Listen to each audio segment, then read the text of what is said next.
Hello and welcome to my video about training your dog to get used to travelling in a motorcycle pet carrier like this one, the Pet on Wheels carrier. I have made a video earlier, but I've decided to replace it with a more updated one. I've got a few more things to say about the familiarisation process. So this is Tosca. He's a registered pet therapy dog, and I take him to schools and places for therapy sessions with people. And it's quite a commitment, and I was finding that when I was using the car all the time, then it meant my wife had no transport. So having a number of motorbikes, it seemed to make sense that if we could get him used to travelling in a pet carrier, that would make life a lot easier. Also makes parking at the venue much easier as well. So that's why we decided to have a go at trying him out with one of these. And I think that's an important thing to say. I think you need to have a good reason for using a pet carrier.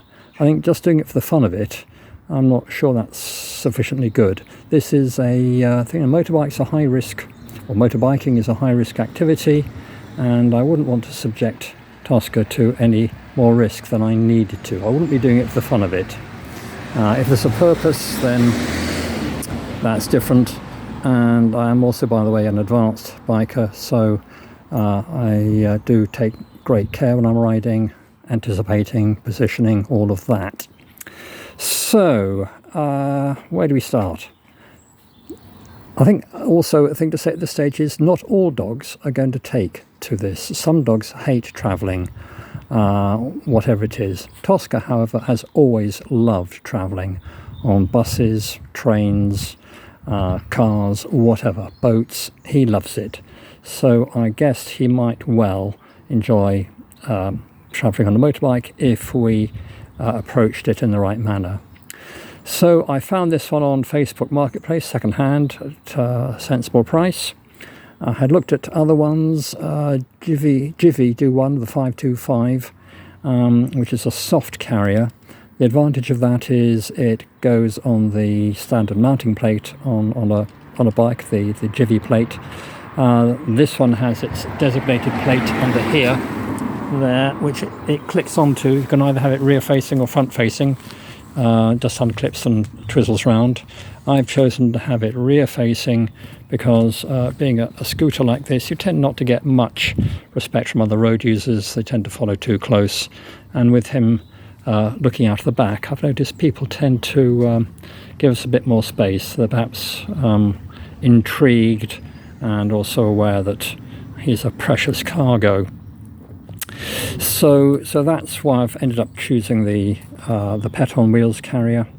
And the first thing we did was to put it in the sitting room, get him used to it just being there, and putting treats in it. So he just got accustomed to it, familiar with it, and it held no surprises for him. And we spent about a week doing that.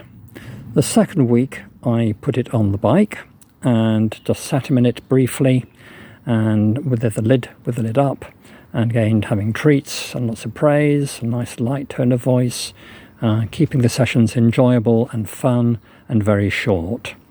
And then after that second week, the next stage was to put him in it, and this time close the lid down. So he got used to doing it with the lid down. Tosca, can you show us how you do that? Can you put your head through? Good boy. So he now puts his head through quite happily on his own, like that, and that's how he travels. And that's somebody's up again. And the other thing to say is, being in it, he wears a harness, and he's tethered here at the tethering point for the container, and he also wears a lead at the same time, so if there was any mishap, then someone could rescue him, and he's on the lead all ready to go. So I think that's quite important.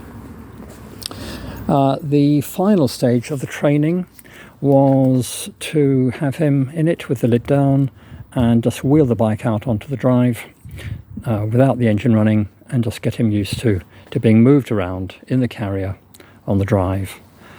The penultimate stage was to do that with the engine running, so we got used to the sound of the engine. It's not very noisy, but even so, it's, could be a bit unsettling for some dogs.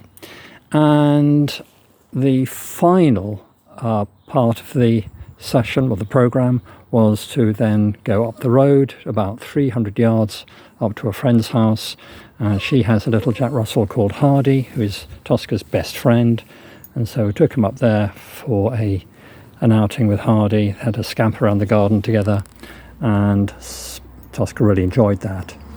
So the whole thing is that training sessions are fun, and they need to be well rewarded.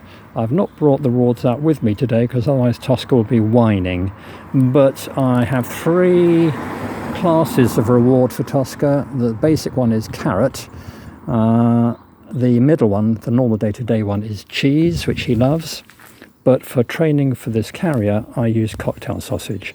That's a high-level treat and really special. He only gets that when we're using this carrier. So again, he's come to associate good things happening with using this carrier, and he's come to really enjoy it. The other thing to be aware of with training a dog is to watch out for any signs that they're distressed and unhappy. So with Tosca, well, with any dog, if the ears go pinned back like that, it suggests they're not happy. Tosca's ears are quite relaxed at the moment. And also if they do a lot of lipping, that suggests they're getting stressed. So watch out for those signs, and even during the journey. So yes, we built up the distances slowly. The schools I go to in Kidderminster here are only about 2.5–3 miles away, short journey. But when we go to Worcester, that's about a 19-mile journey, and so I'll stop after about a quarter of an hour and check that he's okay and give him more treats. And then on the journey home we'll do the same thing, and we usually stop off for an ice cream somewhere. So again, a very highly rewarded experience, and as you can see, he's pretty chilled and relaxed about the whole thing. And it has been a game changer. We can now do the pets therapy work without having to use the car all the time. Obviously in very bad weather we would use the car, that's not a problem, but for most days, like today, it's November, it's about 10 degrees, he's warm enough, and but in icy and very, very cold weather I wouldn't use this. I've used it in the hot weather. It is ventilated, but again you'd need to make sure that the dog's not getting too hot in it. So there we go. I hope that's been useful. If you have any comments, then leave those. One of the comments I had in the previous video was about the risk of the dog getting hurt with its neck on the opening there. If you did have an accident, would it chop the head off? I don't think it would. It's got this rubber ring round it, which is quite deep. You could do with maybe a wider leather collar, which might offer some protection. And the other thing to say is about head protection. Now it's winter, I looked at getting something to keep his head warm, and you really just can't find anything. All the pet shops, the things they sell, they're just fashion accessories. Trying to find something to protect a dog's head that is properly functional, you just can't find them. So that's rather annoying, because certainly in the cold weather he could maybe do something just to keep the draft off his ears. We've got a sewing machine, so maybe I'll fabricate something and a made to measure for him. Again, I hope that's all been useful. Please leave comments. Bye.